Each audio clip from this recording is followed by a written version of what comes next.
क्या गिवन है अपन को, एक फंक्शन है y इक्वल टू e की पावर माइनस एक्स स्क्वायर। इसका अगर ग्राफ की बात करें अपन तो इसका ग्राफ कुछ इस तरह का होगा। x जब इंफिनिटी और माइनस इंफिनिटी जा रहा है तो वैल्यू 0 अप्रोच कर रही है, x 0 पर वैल्यू 1 अप्रोच कर रही है, 0,1। ये इसका फंक्शन गिवन। अपन को फाइंड आउट करना है x equal to 0, y equal to 0 यानी x axis y axis and the line x equal to 1, इसके बीच का एरिया आपने को फाइंड आउट करना है। तो clearly the area let's call it to be s, जो अपन ने डिनोट कर रखा है, comes out to be fx dx y dx, तो e की power minus x square dx, x going from 0 to 1। ये कंप्लीट एरिया आपने को फाइंड आउट करना है। But as we know e की power minus x square is non integrable function, और ये ऑप्शन से भी दिख रहा है हमें कि इसकी इस इंटीग्रल की वैल्यू अपन को एस्टिमेट करनी है। तो एस्टिमेट करने के लिए अलग अलग किस तरह से अपन सोचेंगे, ध्यान से देखिए।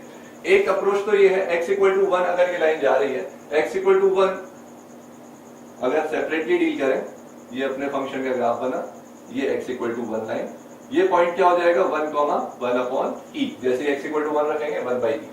अब अगर मैं एक रेक्टेंगल कंसीडर करूं a1 which is this rectangle, let's say OABC, तो क्लियरली S जो अपना पूरा एरिया था that is less than equal to area of rectangle, which one, OABC, and what is area of rectangle OABC, length into width. This value is clearly, this is 1 and this is 1 by e, so 1 into 1 by e, so clearly S is less than equal to 1 by e, hence A option is correct. Carefully observing, A में यही option दे रखा है, तो A तो correct हो गया, ये बात ठीक। ऑप्शन नंबर बी के लिए अगर बात करें, ध्यान से देखें, अगेन ड्राइंग द फिगर, ये अपना ग्राफ हुआ, ये अपनी लाइन x इक्वल टू 1 थी। अब अगर हम चेक करें e की पावर माइनस एक्स स्क्वायर, अपन को पता होता है whenever x belongs to 0 to 1, clearly x square is less than equal to x, hence we can say that minus x square is greater than equal to minus x, hence we can say that e raised to power minus x square is greater than equal to e raised to power minus x। तो इसी में अगर अपन दोनों तरफ integration के sign लगा दें, e raised to power minus x square dx is greater than equal to e raised to power minus x dx। ऐसा अपन इसलिए बोल पा रहे हैं क्योंकि दोनों फंक्शन x एक्सिस के ऊपर हैं, 0 to 1, 0 to 1।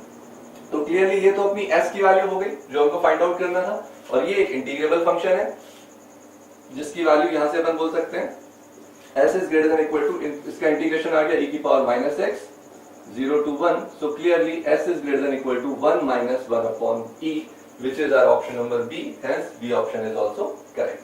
यहां पर बोल देंगे b is correct। ठीक, अब ऑप्शन नंबर सी और डी के लिए और एस्टिमेट करना है, तो ध्यान से देखिए ऑप्शन नंबर सी में 1/4 रूट e 1/√2 1/√e, इससे अपने को अप्रोच पता चलती है कि हमें किस तरह से फंक्शन को और एस्टिमेट करने के लिए क्या क्या पॉइंट्स लेने चाहिए। लेट्स से फिर से एक बार अपन फंक्शन का ग्राफ बनाए,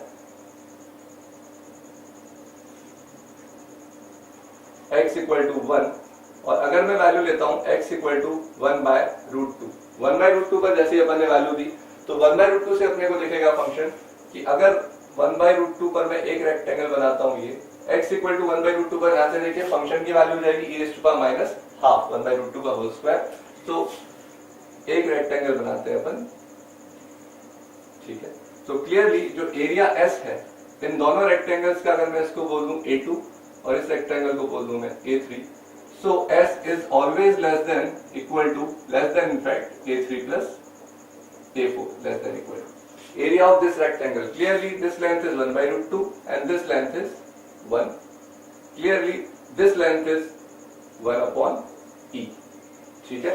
तो जैसे ही अपन ने x इक्वल टू 1/√2 रखा, तो A3 की वैल्यू कितनी आई, A3 is equal to 1/√2 into 1/√2 into 1, and A4 comes out to be equal to 1 upon x equal to 1/√2 पर अगर बात करेंगे अपन, so this width is 1 minus 1/√2, so A3 is 1 minus 1/√2, and this value was in fact 1 upon root e, e is power half minus half, so into 1 upon root e। So we can always say that s is less than equal to 1/√2 plus 1/√e times 1 minus 1 upon √2, and carefully observing, this is our option number D, so option D is also correct। We can say that option D correct।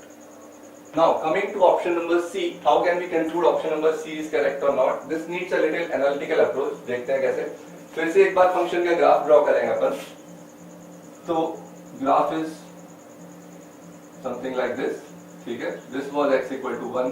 अगर x equal to half line अपन draw करते हैं तो x equal to half पर जहां से देखिए function हो जाएगा e टू पावर माइनस 1/4. ठीक है, यानी कि अगर मैं ये लेंथ देखूं तो this is 1 upon e to power 1/4.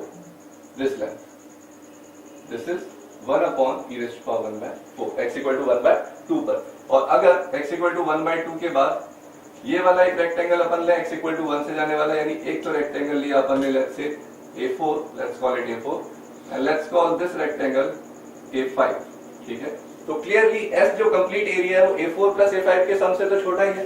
We can always say that S बड़ा है, S is greater than equal to A4 plus A5. Clearly A4 की अगर अपन बात करें, A4 is clearly a rectangle जो x equal to half line से जा रहा है. So width is half and this is this.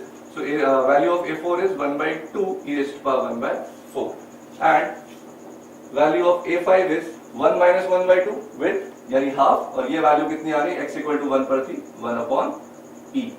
So this is 1/2e. So s comes out to be greater than equal to 1 upon 2 e raised to power 1/4 plus 1 upon 2e. ठीक है, लेकिन options में अपन को इस तरह की कोई value नहीं दिख रही. बट अपन केयरफुली ऑब्जर्व करें, ये वैल्यू 1/4 और 1/4 रूट e की टर्म्स में. We know that 1/2 e raised to power 1/4 is greater than 1/4 and also अगर सेकंड ऑब्जर्व करें 1/2e, this is also greater than 1/4 root e. ठीक है, तो अगर अपन इन दोनों को चेक करते हैं तो clearly s is greater than equal to 1/2 e raised to power 1/4 plus 1/2e. ये वैल्यू तो थी एंड इन दोनों का सम भी इन दोनों से ग्रेटर देन हो जाएगा. So this is greater than 1/4 plus 1/4 root e. Hence s is clearly greater than equal to 1/4 times 1 plus 1/√e. ये अपन ने एस्टिमेट कर लिया. लेकिन ऑप्शन नंबर सी को केयरफुली ऑब्जर्व करें तो ऑप्शन नंबर सी में दे रखा है लेस देन इक्वल टू, और सॉल्व करने पर निकल के आया greater than equal to. So clearly option C अपना रॉन्ग हो जाएगा. Hence answer would be option A, B and D. Option number A, B and D which we have already proved, ये आंसर सही.